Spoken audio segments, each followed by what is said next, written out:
This morning, you're probably whipping up your Easter brunch or making plans to go out and celebrate. Well, after Easter is over, Sherry Lowe, the Queen of Free, is here to help us make the most out of our leftovers. Good morning. Yeah, good morning. And we have these wonderful meals, whether it's brunch or lunch on Easter.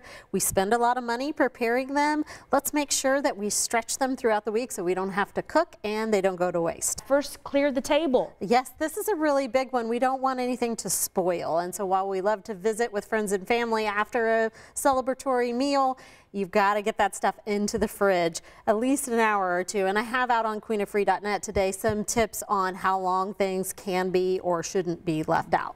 In terms of storage, you said you have to be pretty specific in what you're choosing as far as your containers go. Yeah, you really need something that is airtight, especially if you want it to stretch throughout the week, or you're going to put it in the freezer. So something that is sealable. Around Thanksgiving, there was this great viral hack that you could use these little muffin tins. If you're going to use those need to be reheated and used that evening. If you're covering them up with foil or saran wrap or whatever, they're convenient because you can throw them right back in the oven.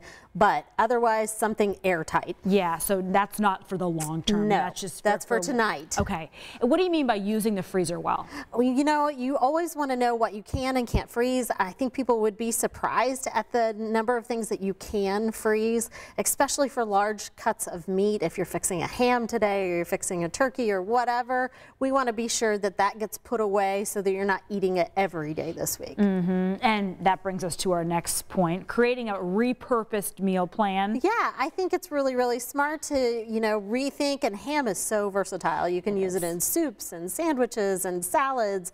You can use it to top pizza or to make egg casseroles later in the week if you have leftover eggs too. So you really have a lot of options on queenoffree.net today. There are 3 or 4 great meal plans that you can use your Easter leftovers with. Sherry Lowe, the Queen of Free, thanks for stopping by, and happy Easter to you. To you too.